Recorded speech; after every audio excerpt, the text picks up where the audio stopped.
Thank you for tuning in to the Unjiggered podcast. If you enjoy listening, please consider subscribing and giving us a rating on your podcast service of choice. Also, don't forget to like and tag us on Instagram at unjiggered_media. Thank you to everybody for listening, and now on with the show. You're listening to Unjiggered, a bartender podcast where we interview highly successful bartenders about their careers, lives, and the passion of bartending. Our guest this week is Tom Dyer, world-renowned Flair bartender who has been crowned the UK Flair bartender champion a staggering 12 times. So sit back and enjoy our chat with Tom. Hi, my name's Tom Dyer. I am a bartender. Sounds great. How are you today? Good, thank you very much indeed. Very well. I'm in self-isolation at home right now, so I'm stuck indoors. Yeah, I was the same. For about 2 weeks, I could come out of indoors today. But you're feeling well, aren't you? Super good. Super good. Yeah, I mean, I don't like being stuck at home for such a long period of time, but I'm using the time really well to try and make my website better, to try and see what I can do digitally, so I'm not wasting my time just sitting at home playing Call of Duty or watching Netflix. Sounds absolutely great. So there is a lot to talk about when it comes to your career, so I think it's time to start. First of all, where are you from, Tom? I'm from London, England. I was born in a suburb called Edgware, which is northwest of London. So London is a quite diverse city. How is Edgware as a district? How was it when you grew up there? Very typical British. We lived literally right on the border of Greater London. So in front of our house was the M25, which is the border of Greater London. So I was only just inside London. And, 2.4 children, as we say, mum, dad, sister, and a dog all lived together. Normal. It was a very, very normal British upbringing. I had a nice circle of friends. I got bullied a little bit at school, a lot in some cases, but a little bit, nothing too crazy. I went to secondary school. I went to college. I went to university. I dropped out of university, and I pretty much stayed at home. I lived with my parents until I was 26, I think it was. So quite a long time at home, but there is a good reason for that. So we'll get straight to it. So what did you study at school? Well, when I was in secondary school, we had our normal lessons: English, maths, science, theology. RE, religious education, which I asked my mum to write me a letter so I didn't have to attend those classes anymore. But I was most interested in geography. But then geography and computers, I could never have a computer when I was a kid. They were too expensive for our family. So when I finished my high school education, so that was secondary school, I went into college. Wasn't really college, but I suppose you could call it. It was sixth form in the UK, and I studied design. So it was like product design, and it was something like information technology, basically. So we learned a little bit of coding. It was all about computers and spreadsheets and word processing and everything around computers, which I really enjoyed. And then I did that. It was information technology and design. And then I went to university to do computer science. And that involved coding, computer networks. And then there was some random modules as well about literally how to use a computer in our first year. By the second year, we were doing websites and a few other bits. But then I dropped out. I dropped out of university about a year and a half into uni because I discovered Flair bartending, basically. That sounds great. What was your first contact with Flair bartending, essentially? I wasn't allowed at that point, I don't think, to see the movie Cocktail. My parents wouldn't allow me to watch it for some reason. I think there was a sex scene in it that I apparently was too young to watch. This is when I was in my early teens. Maybe they were concerned about the consequences of you bartending. It didn't work. And then, so my first real experience was at a restaurant called Bennigan's, where it was just up the road from where I lived. My sister had started working there, And she came home one day and she goes, oh, they do all that throwing the bottles around. There's a guy on the bar who's really good at it. And he flips it up and he catches it on the back of his hand. And I was like, I don't believe you. Rubbish. And we were standing over the bed trying to do it, hurting our hands, going, this is impossible. I don't believe that he can do this. No. So then one day we went for dinner up to this restaurant called Bennigan's. And she said, look, come and watch this guy. And I'll never forget the first moves that he did was he threw a glass up behind his head. And I can't remember if he dropped that one immediately. But basically the move he did was threw the glass up behind his head. And I still use it today. I put it in one of my videos recently. And then threw another glass up behind his head. And the one which was behind his head, he dropped and caught behind his back. And he caught the second glass behind his head. And then he did a couple of pours, like a flip to pour, and then back into what we call a Vogue pour. And I was like, cool. You know, I was impressed. I wasn't like, oh my God, this is my life. But I thought it was super cool. And then from that, I remember it was called a Pammy bottle. And this was a Coca-Cola bottle, which was shaped like Pamela Anderson. And they had these sort of shapes on these Coca-Cola bottles. And I had an empty one of those, and I used to try and flip and throw over my bed. And I did this for, I don't know, a couple of weeks maybe. And then I didn't think of it. Forgot about it again. So that was my first experience. But there is a guy called Steve Rockall who told me that he was the first person to teach me my first Flair move. And this was on a building site with my dad. So maybe it was, I don't know how it's all correlated in the timeline, but he taught me how to catch the bottle on the back of my hand. And I kept asking him to do more at this construction site. Do it again. And it must have been after that I then went home and started to flip this Pammy bottle around. And I think I used it until it smashed, basically, and then forgot about it. You know. So that was like my first experience, muddled up in my head somewhere. What was that you found so fascinating about it? Well, I'd always been somebody who was very fidgety. Like I couldn't sit still. I had to move. I had to do stuff. My family always say to me, especially now, they're like, "Oh, you were always playing with your cutlery or throwing things or balancing stuff in the garden." And, I just used to try and do juggling type stuff. And I was always fascinated with doing cool tricks, I suppose. And then when it got to me learning those couple of moves with that Coca-Cola bowl, I think it was just a culmination or a continuance of that interest in flipping and throwing and catching and tricks and whatever else. I then got a job in that same restaurant where I went when I was 16, and it was still Bennigan's, and I worked as a server's assistant, cleaning tables and whatnot. But I was never really hooked on Flair until later on. And what interested me about it was, it was this interest in doing something cool, I suppose. I was a very, very nerdy looking kid as a child. I had fluffy hair like people could see these days on my videos. I wore big fucking milk bottle glasses. I was super skinny, had this big hair. This is why I used to get picked on a little bit. I was super short until late in my teens because I didn't reach puberty until really late on. So when it hit hard, yeah, big time. You're a quite tall guy, aren't you? I mean, it's quite remarkable to think that you were the shortest guy in the room. I know, it's incredible, right? But I'm 6'4", that's 195 to the Europeans. And I can't remember how tall I was, but I was one of the shortest. And what interests me in Flair was, but I suppose being this nerdy kid, being this square a little bit, as we call it. I was never like proper nerdy, but I was just like, I don't know how to explain it. I was kind of friends with everybody, but I wasn't a popular kid. I wasn't the most unpopular kid. I was just another kid in the school. I wanted something to help me stand out a little bit. And when I discovered Flair, this was something which helped me do that. And because of my fidgetiness, I always wanted to move around and do stuff.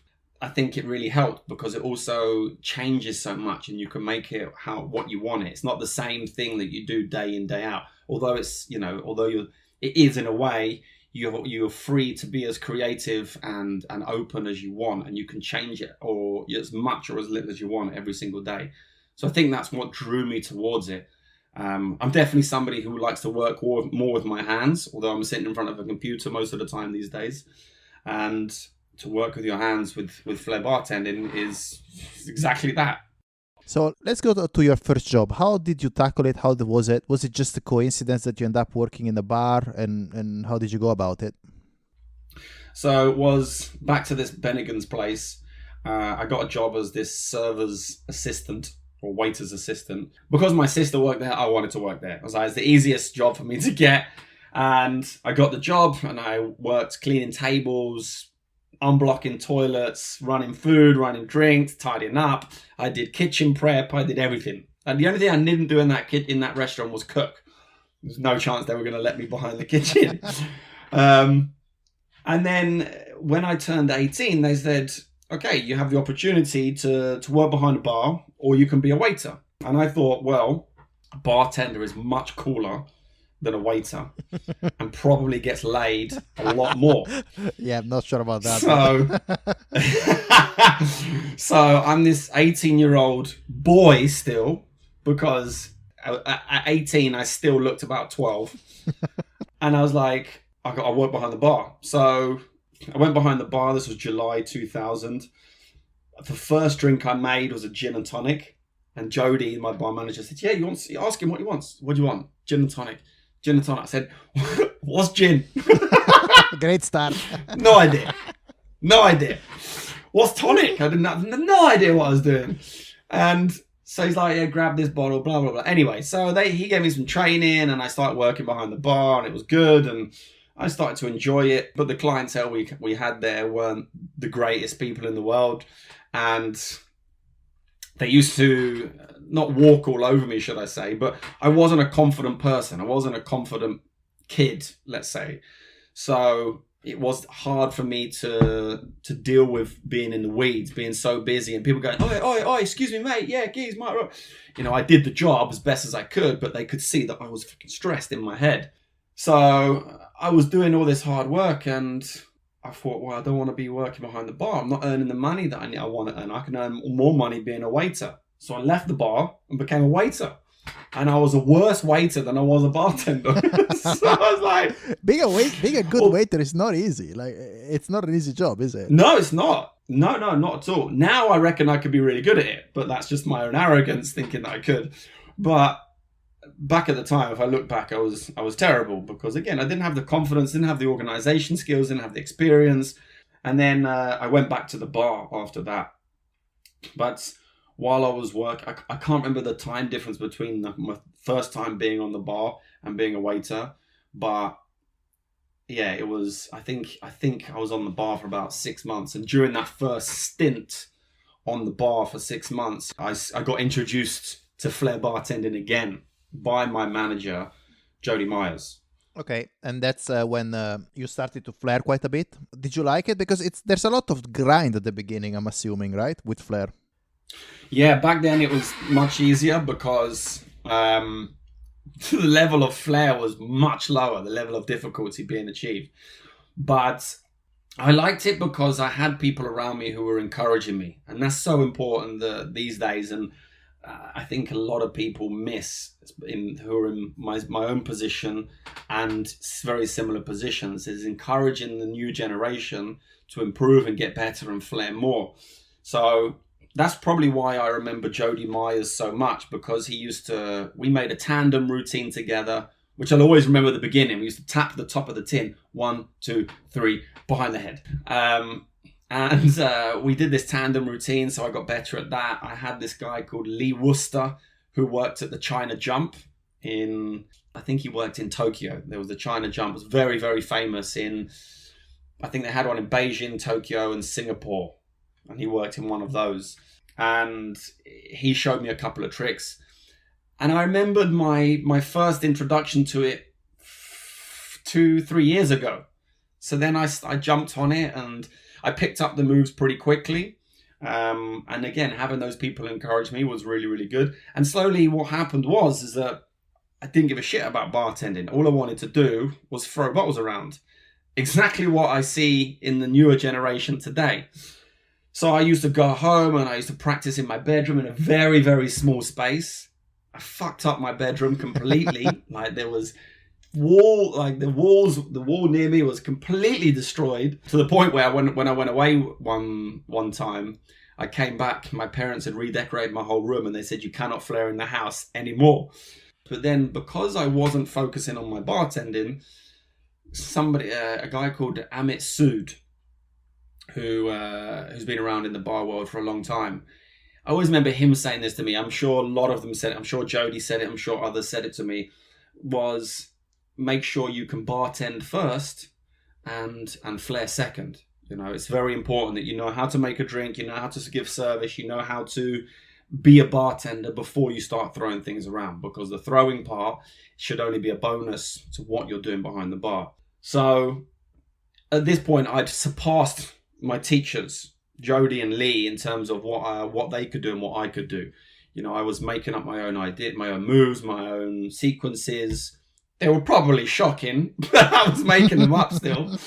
I thought I was the greatest flair bartender in the world, as everybody does. So it was the end of that year, 2000, November 2000, that Jody said, I want to take you to the Roadhouse Grand Finals, which was obviously in Covent Garden.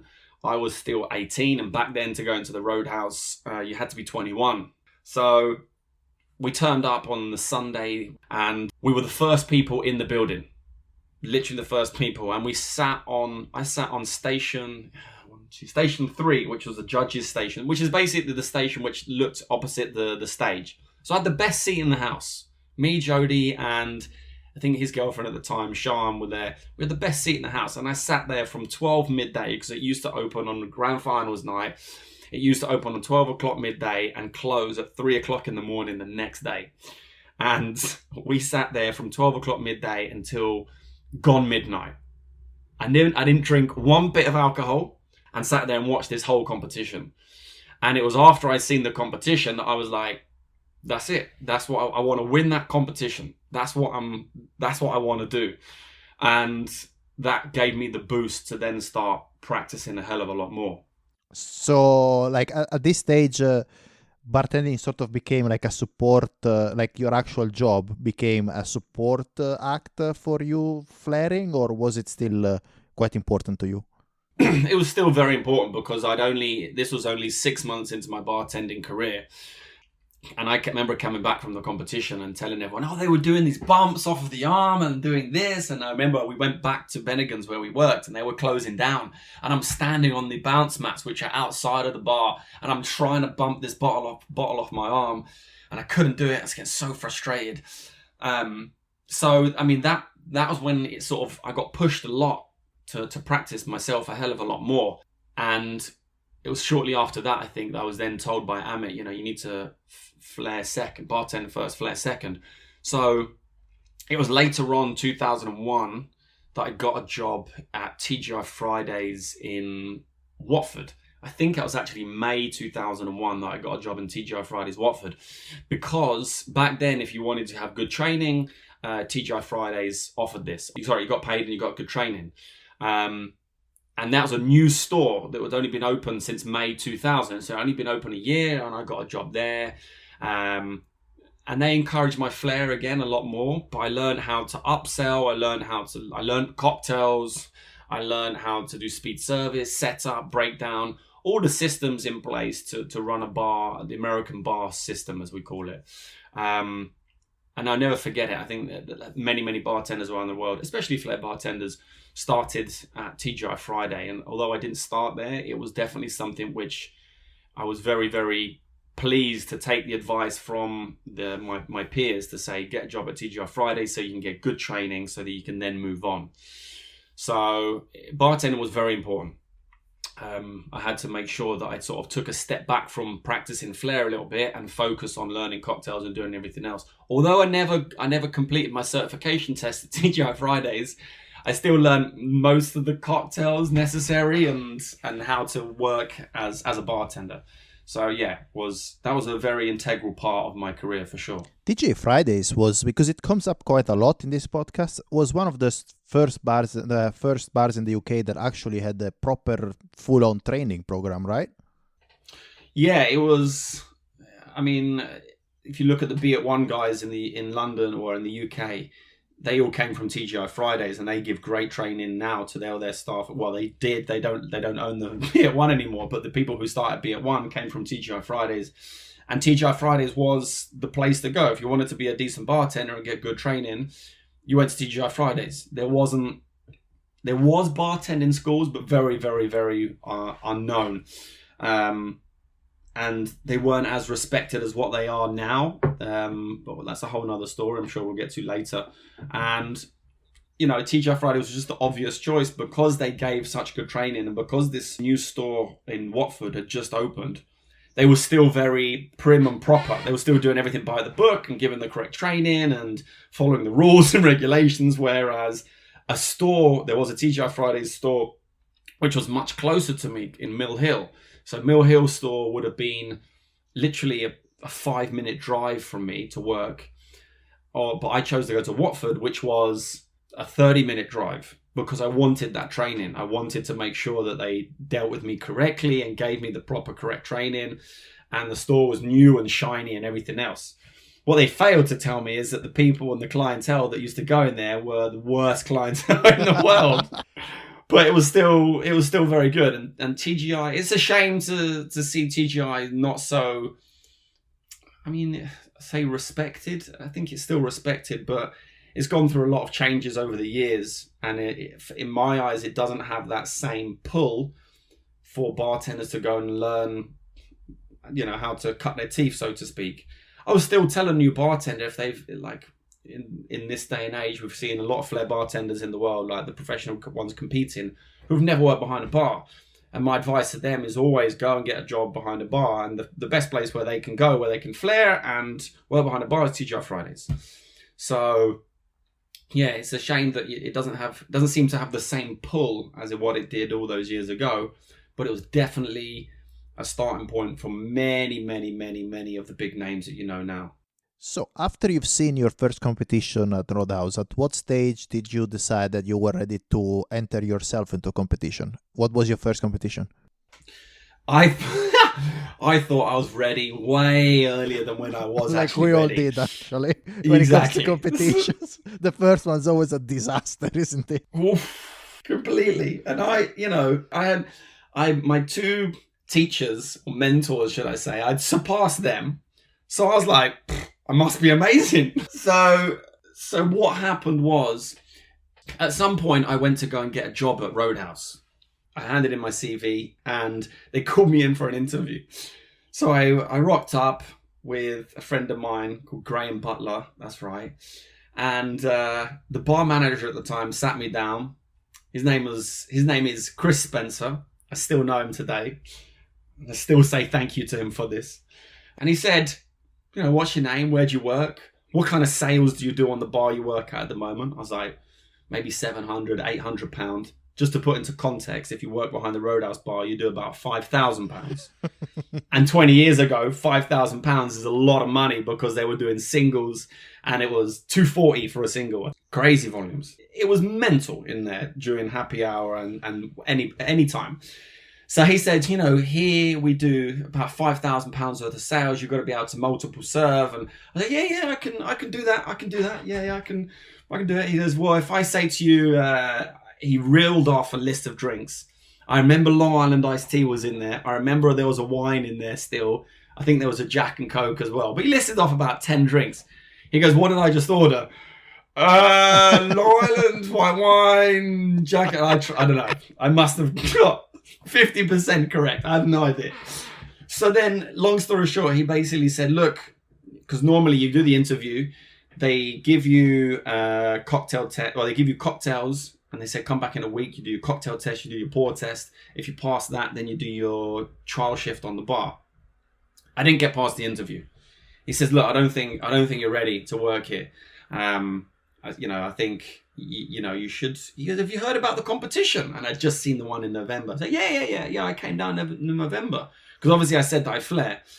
And he's like, well, maybe you should enter the competition and get used to the stage and doing those kind of things. And I was at this point in my mind, because I was like, no, I can work here. And he says, I'm really sorry, I don't think you're ready, but stick around, have a beer. I'll get you a beer. Got a couple of beers for us at the bar, and that was it. I never got the fucking job. And I was so upset. But looking back, the reason I say thank you to Chris Spencer for this is because I'm like, he knew so well that I wasn't ready, because I was still a kid. I still looked like a kid. And one of two things would have happened if I'd have got the trial shift there. Number one, I would have walked off the bar or run off the bar crying because I wouldn't have been able to handle it. Or I would have got through it and started working at Roadhouse and probably never got into Flair as much as I did. And then probably hated bartending and my life would have been completely different. So I always, whenever I see Chris, I'm like, thank you for never giving me a job at Roadhouse. Because it boosted me to say, fuck you, I'm going to come back and win this competition one day like this. So at what stage did you actually enter a competition? Oh, when did I enter? So it was September 2001. So I'd been putting it off. I'm going to do next month. I'm going to, like a lot of people do. Right, I've put in my fucking application. I'm coming September 2001. At this point, I'd been to Roadhouse a couple of times as a guest. And the organizer at the time was Andy Collinson, who's the organizer again now through WFA. And he didn't know me. We didn't know each other. He just knew I was this kid who was coming to do this competition. And he put me 5th on stage.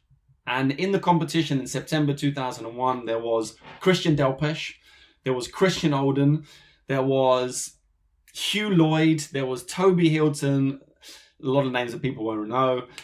There was like 42 people in this competition. So I was coming into a competition full of fucking superstars, thinking that I was going to do well, And they called it the Fun Flair Ground. And I thought, right, I've got a good chance, because they'd split it into heats of 5 or 6. And there were 6 people in each heat. So there were 6 or 7 people in each heat, let's say. And you had to win your heat to get through to the final, to the top 6. So I'm looking who's in my heat. And I knew a couple of names because I've been looking in the magazines and that. Hugh Lloyd was in my heat. And the other names I don't remember. But I'm like, Hugh Lloyd's my biggest person I need to beat. I thought I could beat the others easily. So I went up on stage. It was complete disaster. I mean, I don't... Well, why was it a disaster? Like, was your routine not right, or you dropped everything a million times? Oh, man, or... I dropped it every second move, probably. If I had I'd love to see the video of it, but I don't. We didn't have camera phones back then, did we?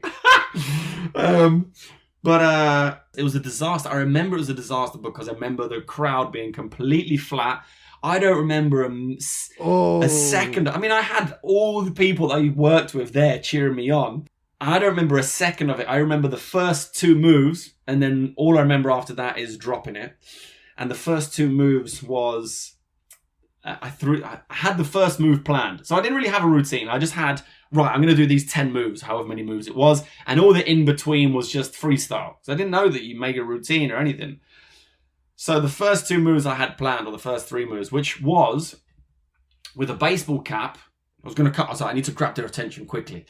So with the baseball cap, I threw the baseball, took it off my head, grabbed it by the peak, and I'd just throw it up very gently without any spin and land it on the back of my hand. So the peak of the cap is balancing on the back of my hand, and I'm balancing the baseball cap. But anyway, I started the routine. They go, 3, 2, 1, go! I picked up a glass, chucked it behind my back, dropped it on the floor. Picked up another glass, caught it behind my back, put it down, and then I was like, baseball cap, I forgot that trick. So I put the glass back, picked up the baseball cap, did the baseball cap trick. Way! It was the best trick I landed the whole routine, and then carried on with my routine and was complete. It was terrible. Let's just say that. How many times did you enter the competition before you actually won it? So after that one, just to give you a bit of context, I was so bad. So the way it works is they put the running order in terms of how good you are. So if you're on first, you're essentially the shittest. If you're on last, you're the best. So my first comp, I went there and I was 5th on stage. The second comp I went there, I was 1st on stage. So clearly I was terrible. But from that, the reason I bring that into the story is because I'd gotten worse. So I was like, right, you are at the lowest point you can be in terms of how good you are. It was like a slap in the face as to me thinking I was the greatest in the world to being, hang on, I'm not as good as I thought I was. So I set goals for myself. I didn't write anything down, it was just in my head. So I made sure that on that running order list, I made sure that each month I was lower and lower and lower down the list. So I never thought, right, I need to win the competition. I just need to get a little bit lower down that list, a little bit lower, until one day you are last on the list. And I'll never forget that. I never forget that feeling. So that was September 2001, my first comp. I won my first competition August 2002, which was the UK Finals. And that was, every month. January came, I got a bit better. February, and every month I made a new routine, new music, new ideas, new fucking everything. My life was practicing in the garden whenever I was awake or not at work and working, full stop. That's all I did. And I learned a little bit every single month. I watched other people. I took tips and hints and tricks and advice and everything. And I slowly went lower and lower and lower down that list until one day, top 6, Tom Dyer. And I was, wow, this is incredible. And that was May 2002. May, June, July, 4th, and 4th. And I was like, right, UK Finals is coming. I've got to fucking win UK Finals. And I won UK Finals, my first competition, August 2002, yeah. So did you feel a sense of fulfillment, or did you feel like I can do better than this? I want to nail everything, or was it just how was the feeling at that point? It was awesome. I mean, when I made the finals for the first time, was amazing. You know, it's like you forget it until you really think back about it. And when you win your competition, when I won it for the first time, it was this sense of achievement that I never really had achieved something so big before in my life.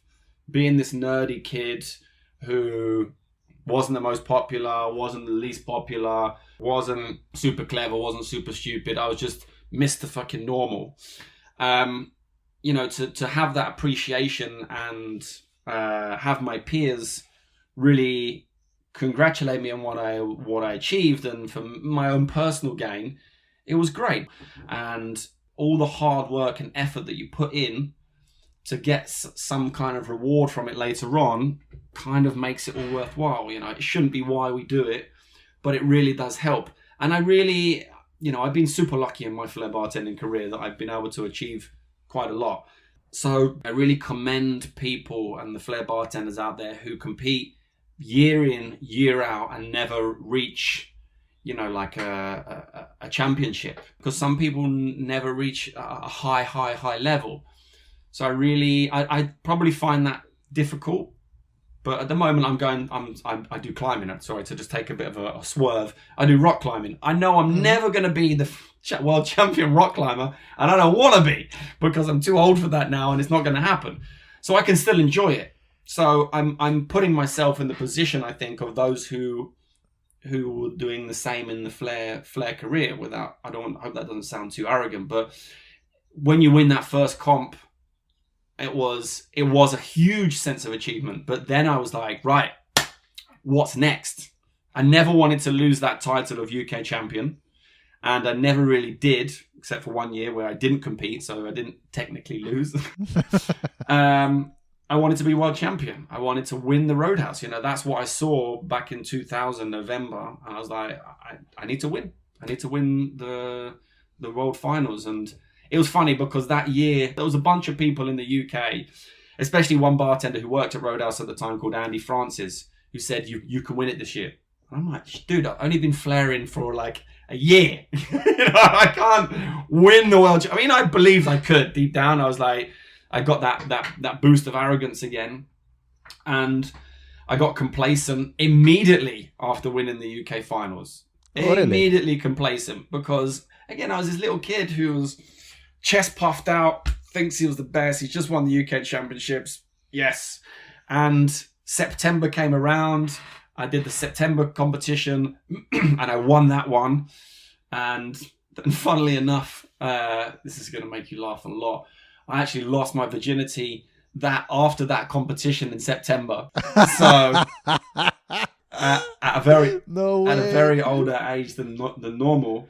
And so you see, you do get exactly. It took a long time. But you can imagine this kid, he's just won 2 competitions. He's just lost his virginity. I am on the top of the world, you know, moving into the world championships. So I can't remember when I then got smacked down to earth again. But yeah, I rode a very, very, you know, I milked it for all it was worth for a long time, you know. So at what stage do you decide to start doing international competitions that take you outside of London? It was America, Battle of the Flair Gods, because when they came over in November, end of 2002, Battle of the Flair Gods. That's quite a name. Yeah, Battle of the Flair Gods, exactly. But it was run by Christian Olden, Juan Lorente, and Francesco Leone. And they done Battle of the Flair Gods 1, Battle of the Flair Gods. They invited us all. They bought flyers, they handed them out to us. And that's how you found out about competitions. Not through there wasn't social media. You didn't have mobile phones to text internationally. Post. There was email, obviously. And there was MSN Messenger. I remember that. We used to use that a lot. But what was I going to say? So we went over Battle of the Flair Gods. You got an invite. We decided we're going to go to this competition in Las Vegas. So then we got the invite, went over there. And obviously, international travel for Flair competitions wasn't a huge thing back then. So 3 UK-based Flair bartenders going over to America, they had no idea who we were or what we were capable of. And you know, it really brought freshness to their scene in Las Vegas. So we did pretty well. I think Adriano Marcelino came first, I think. Neil Lowry was second, I think, and I was third. And Toby Hilton, I think, was fifth, something like that. So we all placed in like the top 6, 2 of us in the top 3 for this competition in the States. And then from there, you know, you're like, you already think you're the best. And now you're going to the Las Vegas, amazing, and you've come top 3. You're riding this cloud consistently, and then you're like, right, where's next? I can take on any competition, and I think when you bring it on, you know. But the good thing about it is that you get to a state of being like, people talk about this law of attraction and whatever else, whatever you want to call it. People talk about this. If you believe you are good enough or you can win or do something, you will. And when you've got to that level of I am amazing and I can win everything, you truly believe that in yourself. You know, we weren't super arrogant. We really, it comes across as we were these twats, to use a nicer word.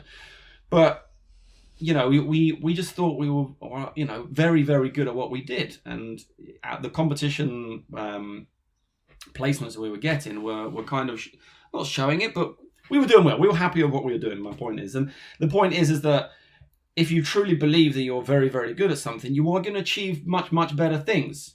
Do you know what I mean? But you really, really have to believe it. And I think that really helped when we started traveling and then we got invited, a whole other bunch of us. There was Gavin Smith, Steve Harmon, Andy Collinson. I'm not sure if Andy was there. Captain Boogie, Neil Lowry, a bunch of other people. We got invited to Romania to do a competition over there. And I think that was later on in 2003. Romania back then, no one knew about Romania. When I told my friends and family, they're like, why the fuck are you going to Romania? You know, they had very, very, very naive views about what Romania was like. You know, they thought it was this poor-stricken country with no infrastructure or economy. And I'm like, are you stupid? And it was a fantastic place. I mean, to the point where later on in my life, I lived there for 2 years. But you know, it started from there. You did one competition, you did pretty well, and you got this confidence which really helped boost you each time, and it motivated you to practice more. And I can't remember where it was, but I think it was later at Roadhouse where I got a slap in the face where after I thought I was the greatest, I placed third at a competition in Roadhouse in a normal sort of, which is great for high majority. But after winning 2 and then going down to third, I was like, shit, I need to practice more. So then, anyway, I'm kind of going off subject. It was the international competitions just happened because the Americans invited us, and then slowly you get your name out there, and the more you travel, the more you get invited, the more you know about, and it just snowballs from there, basically. How did it work from a financial standpoint? How did you finance these travels? Were they paid, or how did it go? I paid for Las Vegas myself. I saved up the money and went myself. Second place or wherever, third place, whatever I got over there was $2,000 or something. So that helped. So it covered my costs. And again, luckily, because I was lucky enough during all these international comps to place well, it eventually became my career. I became a professional flair bartender, and I earned a decent living winning or placing well in competitions like a professional sportsman, basically. That sounds absolutely phenomenal. So, but you also have a lot of different projects happening. You have a bartending school, for instance. When did that started? So when all the competitions were happening and, that was essentially my career, I realized that I can't do this forever. Otherwise I'm going to be 50 years old trying to win competitions. It's just not feasible. So I was always trying to sort of get myself to do something else. And throughout that whole time, I was giving trainings. I was doing shows and performances. I was still doing a lot of events, working behind the bar. But I realized I wanted something for myself. And eventually, I'd been doing some trainings for Red Bull around the Middle East with a friend of mine called Kiko. And I was like, right, I can teach people to bartend. So eventually myself and Jay Detroit decided, let's try and start a bartending school. And we started up this company called Creative Bartending School, which was around 2008. So it was a big jump from 2003 to 2008. 5 years in between was just basically competitions and parties. So not much to talk about there.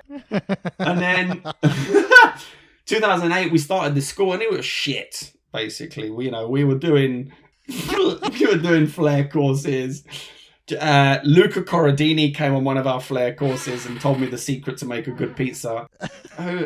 With a bit of flair, With a bit of flair. He had great flair, man. Luca Corradini was a great flair bartender. He could never nail it on stage, but he had some amazing ideas.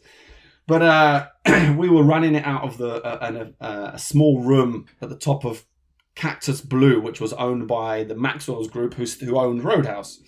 They don't own it anymore. It's something completely different. But we were doing flair courses and getting maybe 5 or 6 people. Then we did like a bartending lesson, and we weren't making any money from it. It was a complete disaster. And then we got this gig in Thailand, which was our biggest gig, and we earned a little bit of money from that. But essentially, it was terrible. But then one day, it was early 2010, European Bartender School contacted us. At this point, I was living in Romania. So they came over to London. They sat down with Jay and said, hey, look, we've got a bartending school. We've got a franchise bartending school in London already, which we want you to take over. You've got to drop Creative Bartending School as a name and a brand, and you've got to take this one on. And obviously our pride and arrogance were like, no, we don't want to drop our school. They said, have a think about it and get back to us. So Jay called me and we thought about it, and I was like, I really don't want to drop it. We've started it. It's growing. It's doing all right. It's doing terrible. It's doing all right. And I remember I called Andy Collinson because he was, well into doing his own businesses or running a business. I said, what do you think? He said, don't be a fucking idiot. Take the offer and open the school. So I was like, you're 100% right. We have to do this. And we're like, yeah, let's do it. I was on the phone. Yeah, tell them, yeah. Okay, yeah, we'll do it. They said, cool. Welcome on board. You've got a course starting in 3 weeks with 17 students. Good luck. Like this. And we're like, what? Enjoy.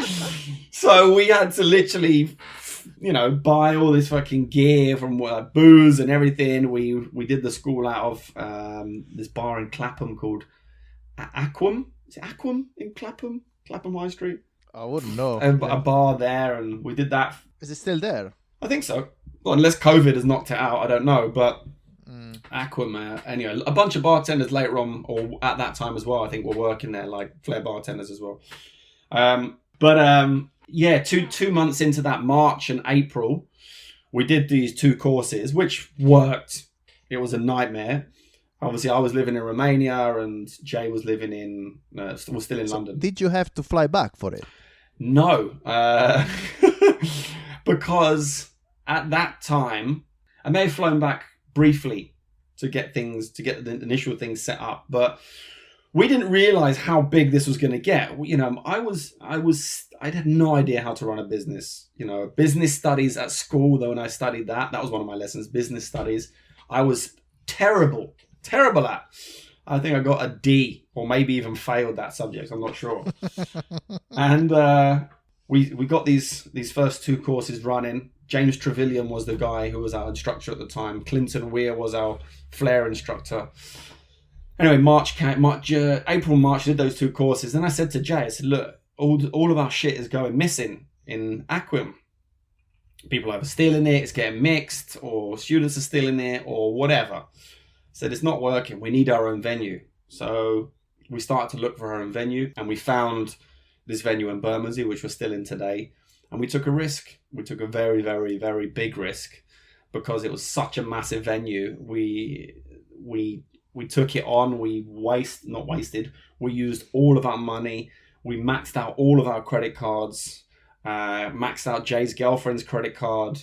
I had an American Express at the time. I remember being at an ATM, just taking out as much money as I could in cash until it wouldn't let me take any more money, basically, I took a couple of thousand out somehow. I don't know how, but I was just like, just keep bringing money. Just keep giving me money until they won't allow me to, so that we could pay for the rent and the deposit and the venue and building the bars and everything. And it was a good risk, and we're still in that venue today. So it worked out, luckily. So a little side note, why were you in Romania again? So 26 years old, I was still living at home with my parents. I was traveling a lot. By that time, I was away 6 or 7 times per month, maybe more, maybe less. I was, in one country being called and says, can you do a show in this country, and changing my ticket and going to another country. It was an amazing time. And living at home with my parents at 26, I'm like, I need to get out. All my mates were living in London. If I needed to go out and see my mates for drinks and everything, I had to get a train up to town, which was like an hour. And then we'd go out, have a good night. It's 3 or 4 o'clock in the morning. I've got to get home. I've got to pay £25 in a taxi home. So I was like, I want my own place. And then basically Romania was interesting because of the women, I was drawn to the lovely Romanian ladies and thought, well, why not? I've got the opportunity to move over there, and me and Steve Harmon went for a couple of weeks, I think it was, to try and live there because he was going to come as well. And I decided to come back and stay and live there. He never decided. And some people say, "What? So you moved there because of the women?" I'm like, yes, and I'm not ashamed to admit it, because, and I always used to say this to people who have said that. I said, before I answer this question, I said, if you could live in a place where you think, like I say it to girls and guys, where you think all the guys are the most beautiful in the world, would you live there? They're like, yes, of course I would. Well, that's why I live in Romania. But it was, I mean, there was other reasons as to why, but I wanted to move away from home, because I said I've been living at home this whole time, and because I traveled so much, the reason I hadn't left my house, my parents' house, is because why am I going to spend £700-800 a month on a flat or an apartment when I'm never there, because I was traveling so much? Whereas living in Romania, you can spend 200, 300 euros per month and not worry too much if you're not there for 1 month. You know, you're not wasting so much money. So it worked out good. I got to live in a place where everyone was beautiful. I had cheaper rent. You know, it was cheaper to live there. Good parties. I had friends there. And I got to explore the world and live in another location. So yeah, it was like a 2-year holiday pretty much. How did you balance? Because it sounds like you've been practicing a lot. You've been working your ass off at this stage. How did you balance your personal life with bartending, or was it bartending your personal life essentially? Exactly. Personal life was my job. I had a few girlfriends throughout the time, but nothing too serious. As I said to people, you know, you don't get anything from not sacrificing a few things, and that's kind of what I sacrificed. But I was lucky enough to be traveling before it was the cool thing to do. You know, I've seen airports go from the size of 10 gates to international airports over the times that I've been able to travel, and I wouldn't change it for the world, because, you know, all my friends are in the flair world. I got to see and hang out with them a lot in different countries and different places. I got to see amazing places and do amazing things. And when I was at home, because I didn't have a full-time job behind a bar at this point, during the day I was practicing non-stop as much as I could. You know, I'd wake up in the morning, literally get out of bed, if it was summertime get out of bed in my shorts, walk downstairs, outside, straight into the garden and start flaring, still wiping my eyes from sleeping, basically. So I did have more time on my hands in that respect, but yeah, I didn't focus on trying to get a girlfriend or building any kind of personal life. I just wanted to flair, travel, see the world, hang out, and have a good time, you know, and party and things like that. Talking about your school, how did you evolve it from what you say it wasn't great at the beginning to the amazing product that you sell today? So obviously we changed brands. Creative Bartending School was just myself and Jay the Trois, with Clinton, who was our teacher at the time. When we joined European Bartender School as a franchise, you join a big conglomerate, basically. They had at that time, I think, 6 schools worldwide. But they obviously, joining them, they had a big footprint in the digital world of bartending schools, let's say.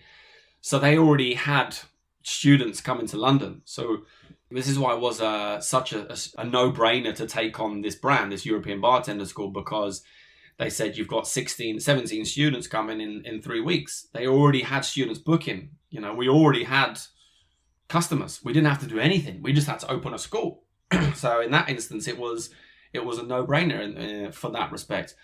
And for the first 2 years, you know, we were finding our feet a lot. You know, it was learning different things, dealing with major problems, school flooding every month, because we lived in a basement and lived in a basement. We are in a basement in an old building. You know, we learned as we went, and every bit of money we got from the students and the school, we put straight back into the school. And at the beginning, now we've got 400 square meters down in our school. At the beginning, we used less than half of that. So slowly we started to make the room a bit bigger, use more space, decorate it a bit better, and just built it slowly, and learned as we went, and made sure that, you know, Jay was taking care of the money side of things. I was taking care of the running of things. And yeah, just slowly built it up, you know, with the help of the team of European Bartender School. I mean, what makes them so good is they are great at marketing. And I learned so much first couple of years working with them and seeing how they market their courses and bring students to the schools, and what we offer and how we offer it. To the point now, obviously, it's just over 10 years we've been in that location. And now, you know, we fully understand how to run a school. And, you know, leading up to that 10 years, we were lucky enough to open another 5 schools in different locations. So it takes a lot of time and effort and learning as you go.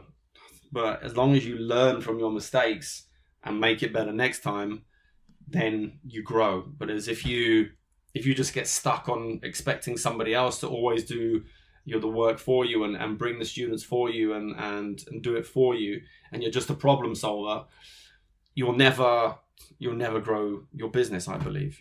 There's a lot of people out there who solve problems really, really well, but cannot push their business forward. And I think that's what we learned very quickly, was how to help push our business forward with the help of our franchisor who are marketing and promoting the schools worldwide. So you've been very successful into turning your bartending skills into a business format, like in a financially viable way. You have developed different bits of equipment and different products. How did you go about them? Did you look at gaps in the market and try to cater for it, or was it something that you always wanted to do? People are going to hate this answer, but I'm going to tell you the honest truth. When it came to products, essentially, why my name is on a pour spout is because of my name, not because I wanted to design a pour spout. What happened with that is they said, we've got this pour spout, we want to put your name on it. And I said, well, let me use it. I thought spill stop is the future, pour spouts, woo woo. So I got this pour spout. It wasn't a spill stop, it was their own branded pour spout that they had. It was Beaumont, and I looked at it, I was like, it's pretty good, solid. And we put it in the school for a month or 2 months on all of our bottles, pour test, everything. We tested it out. I did timing counts on it. I did thousands of pours to make sure that what the count was like, and then said we need to tweak it. We need to tweak the cork and do this to it, and we need to tweak the spout and the speed and whatever else. But essentially, it's a fucking good pour spout. So once we've gone through the testing phases and made those tweaks, I would then put my name to the pour spout, basically. So then obviously after the pour spout, we then started thinking about other products. And I think every bartender would love their own line of bartending products. And, when the pour spout started to work really, really, really well, I wanted to think, well, let's be honest with the world of bartending right now.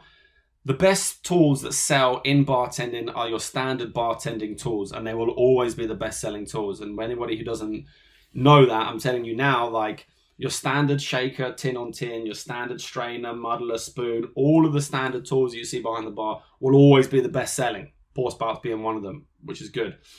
If you bring out the new piece of equipment, which is going to, you think, change the world of bartending, the chances are it's probably not, because the tools that we've already got out there already work amazingly well.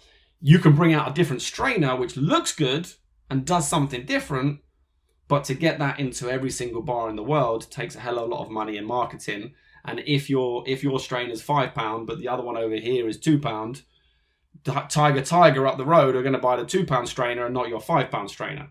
And that's what the volume is, right? And that's where the volume is. So, we all want our own bartending tools, and this is why we started to create the Tiki Shaker and the Grail. The Tiki Shaker, because, I'm not a hotel 5-star bartender. It wouldn't suit me to bring out such a specified cocktail shaker in that respect. Tiki Shaker is a lot more my style. So we thought, well, I can do Tom's Tiki Shaker, has a nice ring to it. So we thought Tiki Shaker would be a great idea. And there was already a couple of random designs on the market, which again, we tweaked designs, changed it, and that's how you got the Tiki Shaker. And some people ask, why don't I have a weighted Tiki Shaker? And I said, well, I want your Tiki Shaker to last forever. And when you have a weighted Tiki Shaker, that weight can come off. And at which point, that you think that quality of that shaker is much less, whereas an unweighted Tiki Shaker, in my eyes, sometimes works better behind a practical bar. So it becomes a lot more of a practical item than a novelty item. And then the Grail jigger is a sexy jigger. The jiggers that you see are the double-sided cone jiggers. They're the ones that people love right now, and there's some of the best sellers are all the cheap ones. So again, we know that the Grail jigger is never going to be in one of those high volume jiggers, but we know that some people want to be a bit different, and I wanted to create a jigger. I said, whoa, I've done a pour spout, sorry. we may as well come up with something to use the pour spout with, although in some ways it's a bit counterintuitive to use the pour spout with a jigger because you should be free pouring with the pour spout. That's a whole nother conversation. So using a jigger is the whole trend of looking good behind the bar and pouring into a jigger, then into your glass. And it always annoyed me, the Grail jigger, which is why we designed the Grail jigger how we did. It always annoyed me how you had these jiggers which were two-sided. So you had the big side of the cone and the small side of the cone. So you use your jigger and then you wash it, and then you which way round you put it, because you're supposed to put it down to drain out the liquid. But there's no way that you're drying each side of the jigger each time. So whichever way down you put it, liquid is going to drain into the bottom, that top part of the cone, and sit there kind of stagnant. So I wanted to create a jigger which is essentially one-sided. So you just had one cup to pour in. And this is where we came up with the Grail. We saw something else in a picture somewhere. We're like, that's really cool.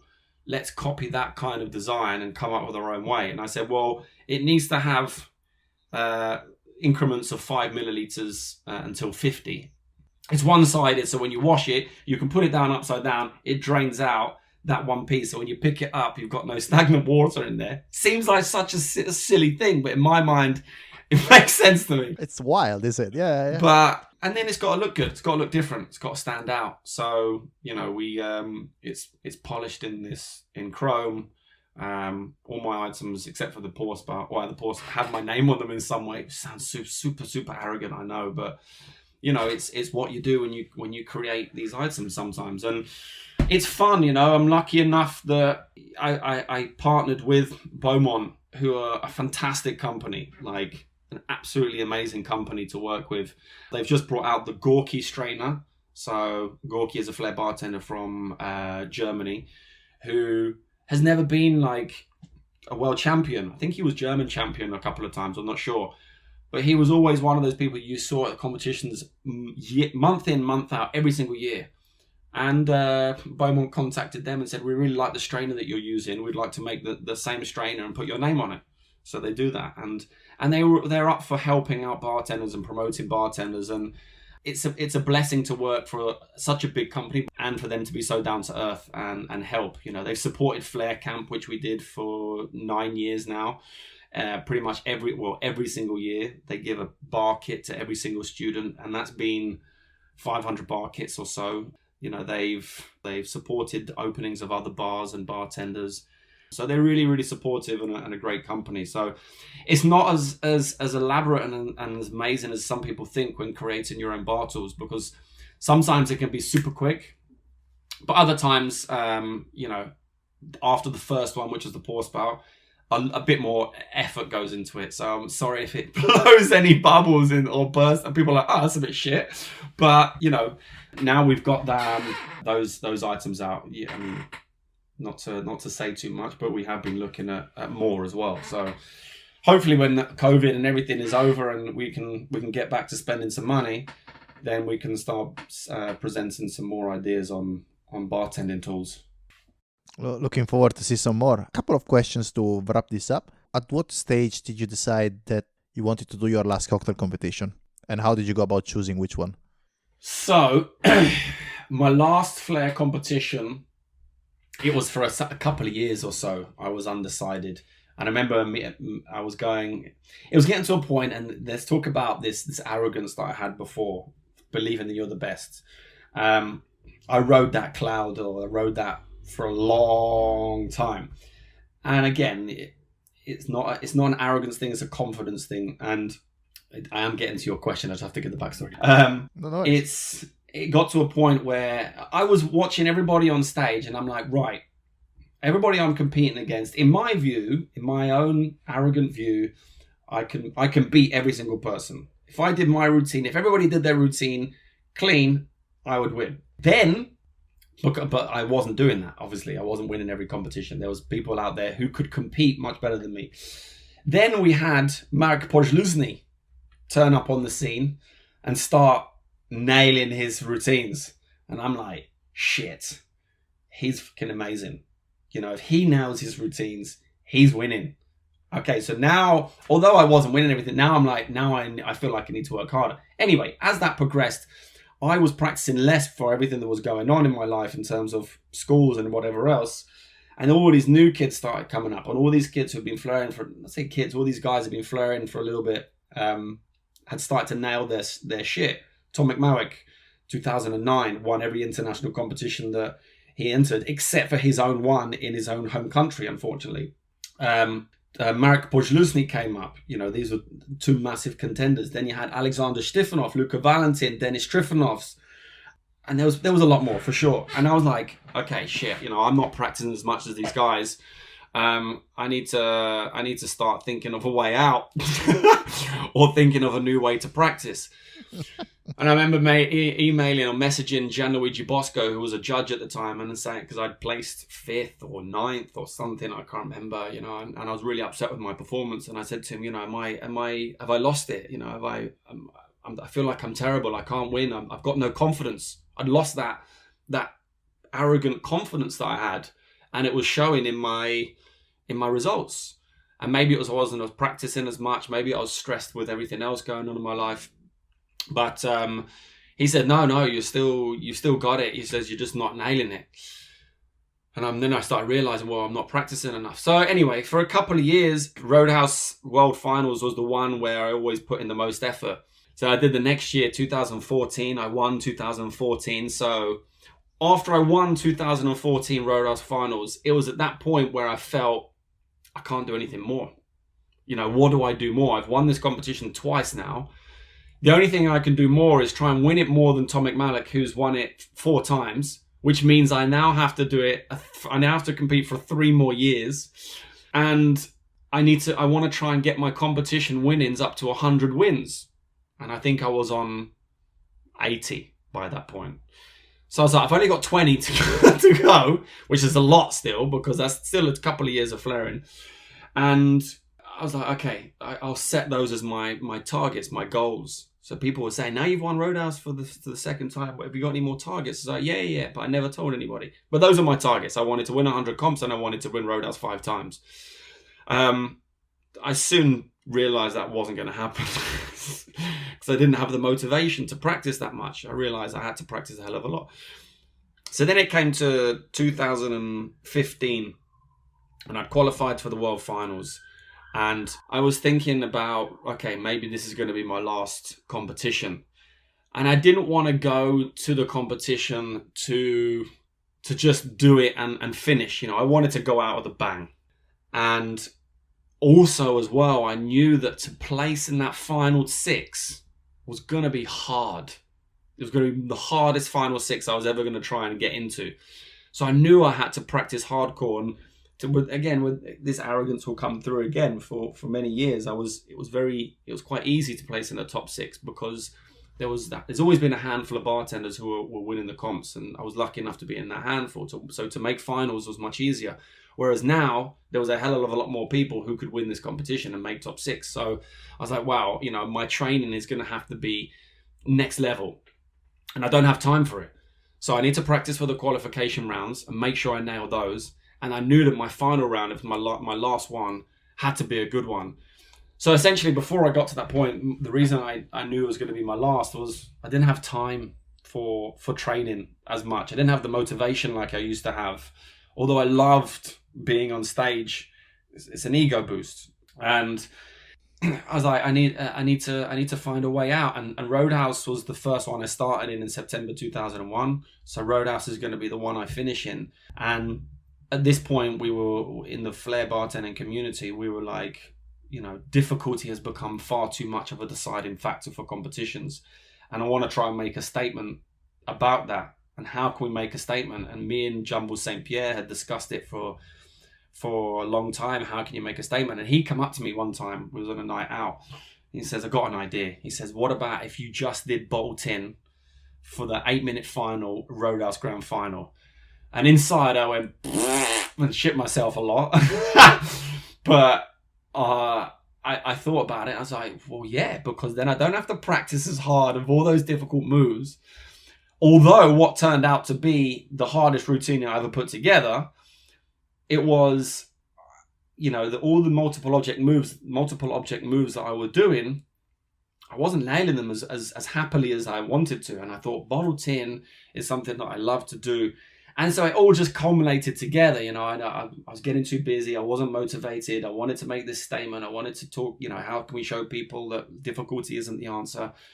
So it just sort of turned out that, okay, Roadhouse will end up being my last ever competition. I never really told many people. And then I never told people, no one knew that I was going to do this bottle tin either. So yeah, it all just happens, I suppose. And you take the opportunities and the ideas from people and try and run with it rather than try and do what you think is right every single time. Does that make sense? It does. There's a lot of people, I believe, especially in the flair bartending world, who do what they believe they think they should do to win competitions and to impress others. I'm like, your best way you're going to impress somebody is to do something different. We live in a world of immediate gratification where you've got Instagram and TikTok and YouTube videos and everything. You can watch somebody probably balance 10 cars on his head if you really look long enough. So to really stand out above the rest, you've got to do something new, and that includes in your niche and what you're doing, whether that's a cocktail competition, whether that's a flair bartending competition. So yeah, I took that opportunity and ran and decided that it was time to go out with a bang, and that's how it happened. I was very sad to finish, but also at the same time super, super happy to be able to focus on other things. Do you think it is easier to get into flair today than it was when you started? Because there is certainly more material for you to see out there. Or do you think that the fact that there is so much ease of access for the content makes it more difficult?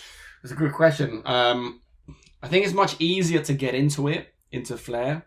You look at bartending now when people make cocktails, and a lot more people are using flair tricks, or let me say tricks, whether it's with a jigger or a spoon or a shake or whatever it is. We're seeing a lot more, what I call flair behind the bar. We're seeing less of the extremes of flair, like competition flair, but we're seeing a hell of a lot more flair. So I think it's very easy to get into doing flair tricks, but to say, is it easy to get into flair? If getting into flair is doing a few tricks behind the bar whilst making cocktails, then it's much, much easier because you have YouTube channels where you can learn. I have a YouTube channel, just a shameless plug for you there. Thank you very much. But you have YouTube channels, you have online forums, you have bartending schools. There's plenty of places to learn how to do some flair tricks. To get into competitions, much harder. I mean, anybody can do a competition, but to get to a level of being able to compete with the people in the competitions these days, there's a lot of dedication, a lot of practice. I mean, if I had to do that now at my young age, super tough. I was very lucky to get into flair when I did and be able to, hopefully be one of the people to help push it forward. Now we're reaching a level where there's so many different styles and variations of flair bartending. And that's beautiful. I've always wanted to see that happen and see the bartending world grab hold of it and use these little tricks and entertain, basically. Flair bartending is entertainment behind the bar. And, flair, let's just to go on a side note, flair is, the word flair is to do something with style or originality, or to have an inept ability to do something well. So if you do, you can paint with flair, you can draw with flair, you can run with flair, you can dress with flair. So flair bartending essentially is to do something with style and originality. It has doesn't necessarily mean that you have to juggle 3 bottles. It's just the tricks developed over time because bartenders back in the 70s, 80s used to use certain throws or tricks to speed up their bartending. They'd throw a glass to one another, throw a bottle to one another, and then they would throw it to themselves, and then the behind the back came about, and then it just sort of developed from there, like any job, like cocktails. 20 years ago, the best cocktails were Long Island iced tea and pina colada. So they're still the best cocktails. No, I'm joking. But Midori sours. But you go to a cocktail bar now and anywhere in the world, and you'll get a smoke infused mezcal which been aged in chili peppers for whatever. You know, you'll have the most deconstructed cocktail you can ever have in any big city in the world. We never had that 20 years ago. But it's the way things unfold. And that was the same with the tricks, as I like to call it, the flair bartending tricks. You know, people decided one day, TGI Fridays, let's make a bartending competition where they have to make cocktails and throw bottles around. And then Quest for the Best came around in America, and they said, well, let's make performances. You know, let's put this to music and you do a performance. And it grew from there and exploded. And that's where we got to today. Well, you know, obviously not 2020. There's been one competition, I think. Yeah. And, you know, flair bartending is much easier to get into for that respect. But I think what it misses is a kind of structure. Or what I believe in myself, perhaps it may miss. I'm not sure if this is the right word, but flair bartending has always been this separate thing to bartending because of the extremes of competitions. You know, it's like flair bartending and bartending. You've got the whole bartending world, and then you've got the flair bartending world, and they very rarely mix. There's a few people that mix, but they don't always mix so much.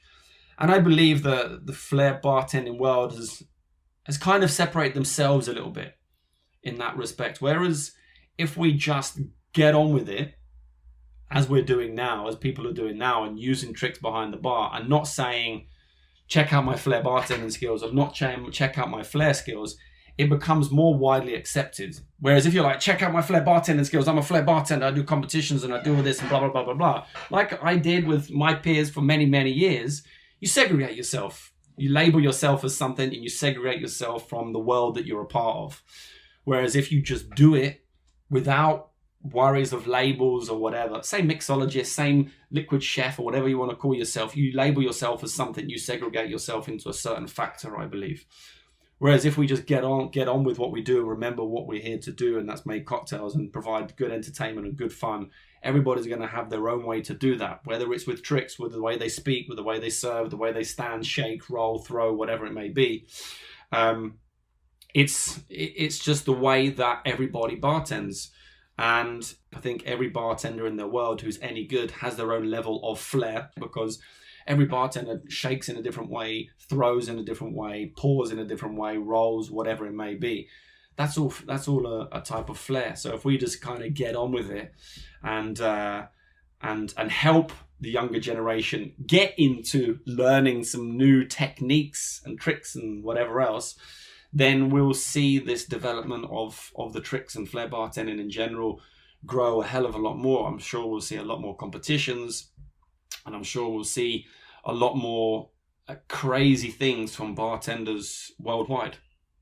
That sounds absolutely phenomenal. And I agree with you. I think that there has been this, I think it's an unnecessary separation, to just segregate the two. But, as you mentioned now with YouTube and Instagram and all that, you can see that, the two styles are starting to become one. And I like to see how people are integrating tricks into like day-to-day routines, That's a great thing to see. Cool. So it was great to talk to you. And I think I'm going to ask you the last question, which is the question we ask everyone. I'd be very curious to hear your answer. If you could choose your very last drink, what would that be? Wow. Ooh. I mean, there's a lot of witty answers I want to say, but it's a really tough question to answer. I mean, a lot of people would expect me to say a pina colada because of what I've been pushing. Yeah, I was about to say that. And it possibly would be the obvious answer, but I really don't want to say pina colada. The first one that came into my mind was a glass of water, because then I could last just a little bit longer. It makes sense.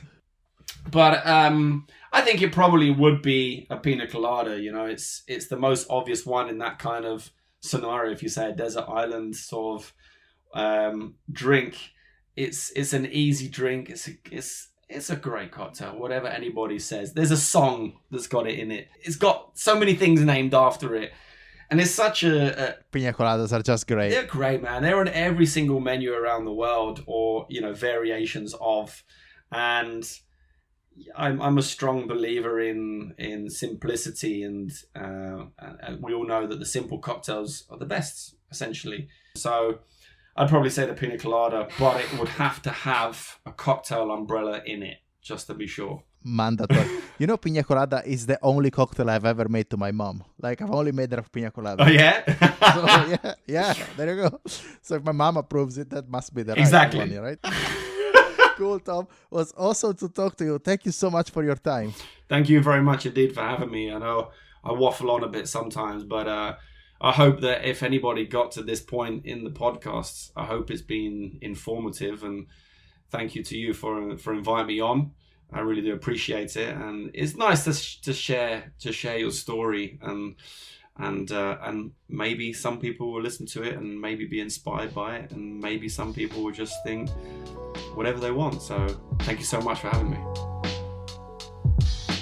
We hope you enjoyed our chat with Tom. We are Unjiggered_media on Instagram, and you can follow our personal accounts at mmadiotti89 for Michele, Alex J. Murphy for myself, and Adrian Bessa for Adrian. Thank you for listening.